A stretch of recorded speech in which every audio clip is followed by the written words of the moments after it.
हल्दी लगाई जाती का। जब शिषपाल को दूल्हा बना रही हैं लड़कियां और शिषपाल की भाभी कि जाने धरो शीश पे मोर चीक भई भारी।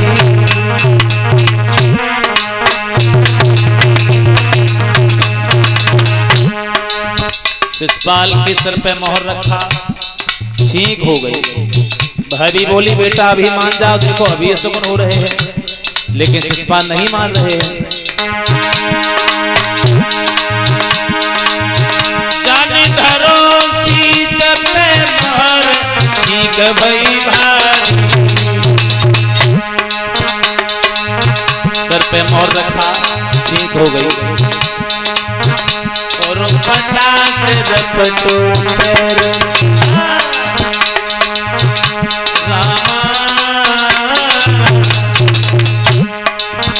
जको पटा से रपटो पैर पटक लगी भारी। जको पटा से रपटो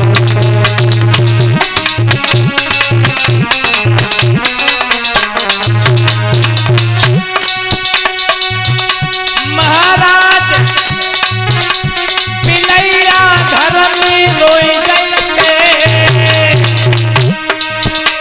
उधर बिल्ली घर में रो रही है, शिषपाल को दूल्हा बनाया जा रहा है, उधर बिल्ली अंदर घर में रो रही है।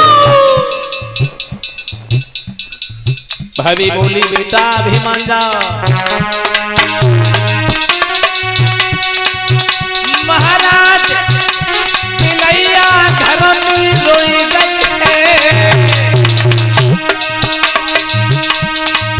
कोई रसगुल्ला देख के आए बाकी भाभी किसे आए।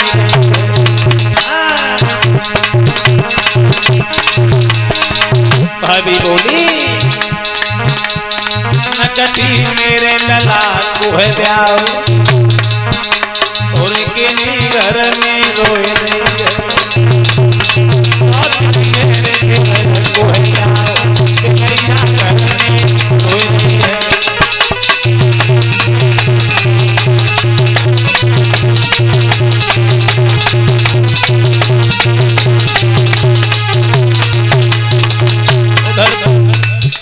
लड़कियां गीत गाने लगी हैं वहीं खड़े होकर के।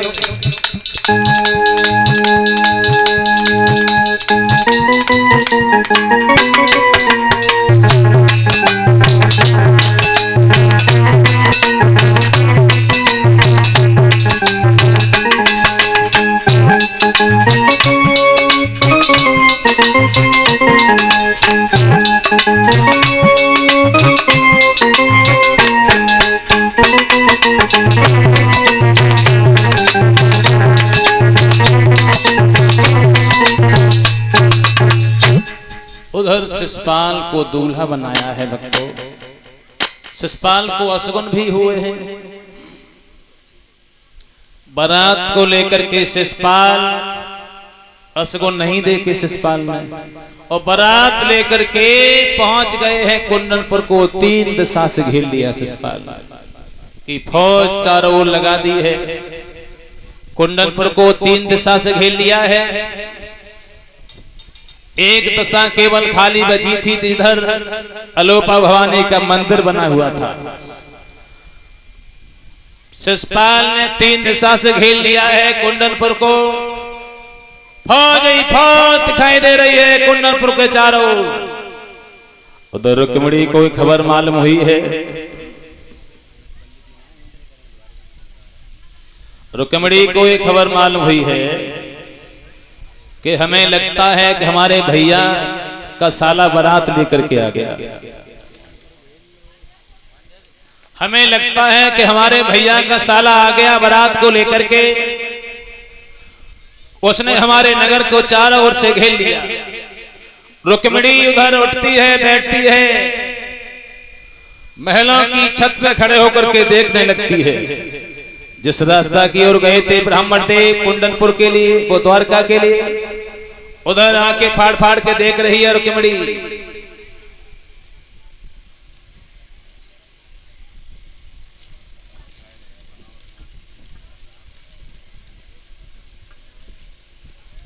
रुक्मिणी ने महलों की छत पर खड़े होकर के देखा है कि पंडित जी को 10-5 कोस दिखाई नहीं दे रहे।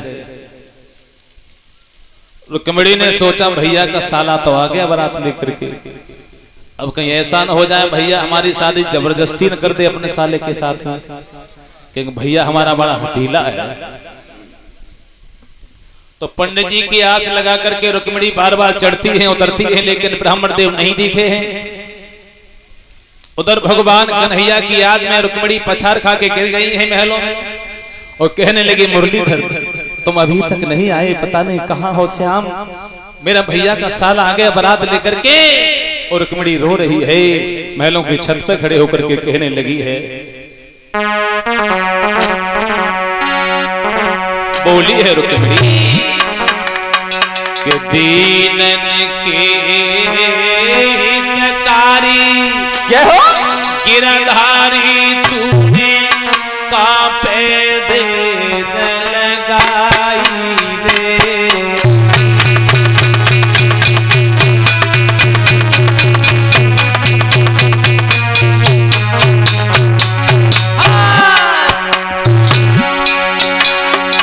अरे दीनन के हितकारी गिरधारी तूने कांपे देर लगाई रे।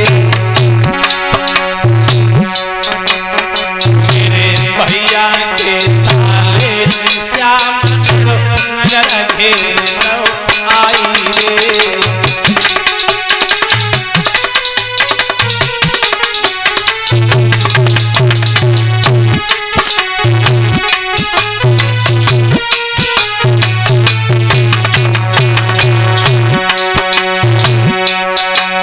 मैंने बालापन से गिरधारी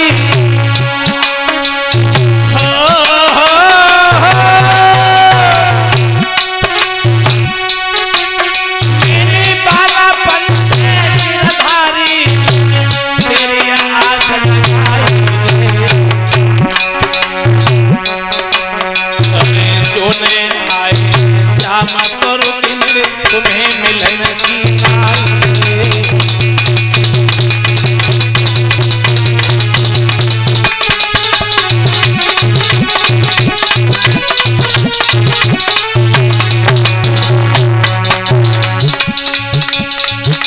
रोई रोई की आज बोल मिली, अरे कैया सीन कराई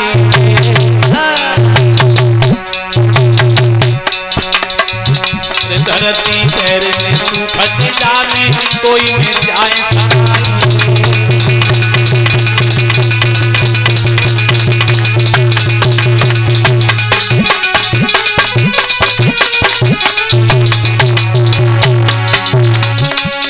हर दिन बंधु भगवान समरिया जहाँ पे तेरे लगाई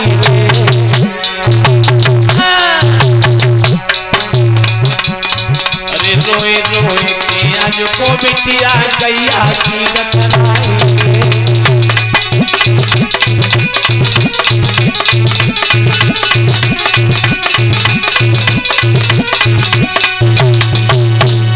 भक्तजनों, रुक्मिणी कभी महलों की छत में खड़े होकर देखती है और कभी महलों में पछाड़ खा के आके गिर जाती है। और रुक्मिणी ने कई दिन से भोजन तक नहीं किया। रुक्मिणी की भाभी आई है, भाभी ने कहा है बिटिया ए रुक्मिणी, हर लड़की को शादी की खुशी होती है कि हमारी शादी हो रही है, और तुम शादी हमारा भैया बारात लेकर के दरवाजे पर आ गया, शादी को नाम सुनते ही तुम परेशान दिखाई दे, तुमने भोजन तक ना करो, बिल्कुल देखो आंखों से रोई रही हो। चुप बैठो, तुम्हें मालूम है कि हमारी शादी किनके संग हो रही, उल्टी शादी हो रही, तुम्हें खुशी की परी तुम्हारे भाइयों मांगी दे दे, तुम दे दे। तुम्हें नया मालूम बिटिया रुक्मिणी, मेरा भैया है ना शिषपाल, बहुत बड़ा पैसे वाला है, बहुत बड़ा धन वाला है, सारी जिंदगी तुम्हारी हंसते हंसते कट जाएगी, कभी तुम्हें रोना नहीं पड़ेगा, मेरा भैया बहुत बड़ा पैसे वाला है। बिटिया भैया आ गया है बारात लेकर के, सुबह तुम्हारी शादी हो जाएगी। भाभी हाँ हम तुम्हारे भैया संग ना जाए लेकिन जहर खाएंगे मत जाइए। तुम्हें कुछ मालूम है बारात दरवाजे पे अटकी है? बारात दरवाजे पर अटकी जाओ बहरा कहूँगा अटकी रहे लेकिन हम जाए नहीं ब्याह नहीं करें। सुबह तुम्हारी शादी हो जाएगी, कल तुम ससुराल पहुंच जाओगी, जिंदगी हंसते हंसते कट जाएगी, तुम रो रही हो। बिटिया रुक्मिणी ओ अरे ले उड़ जाए मेरो भैया। अच्छा नंदन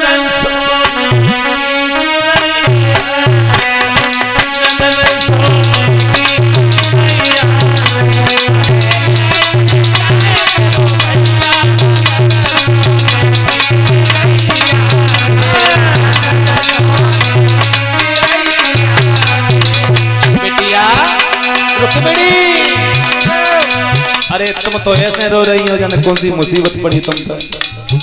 हर बिटिया को शादी होने की खुशी होते है लेकिन तुम आंखों से रो रही हो। मेरा भैया सुबह तुम्हें ले जाएगा, तुम फिर किन के संग जाए हो? कन्हैया के। अच्छा कन्हैया के जाए हो। ले जाए मेरो सोने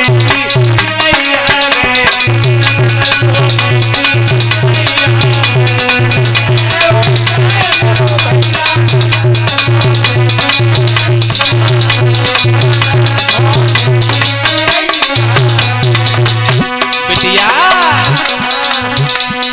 झुमकी तो बेटी हम बनवाए हैं, झुमकी तो लाड़ो हम बनवाए हैं,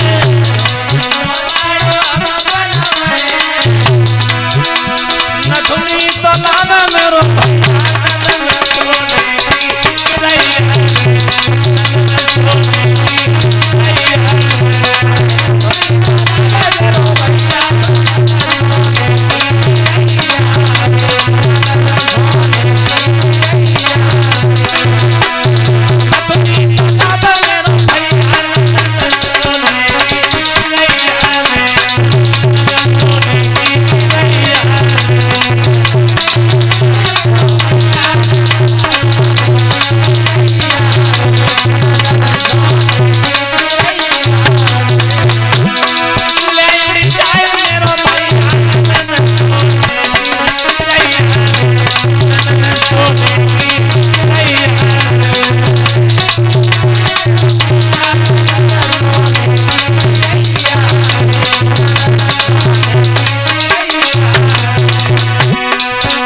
और बिटिया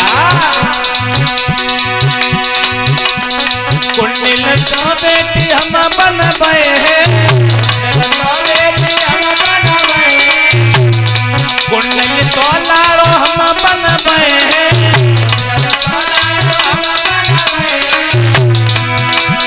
पायल तो लावा मेरो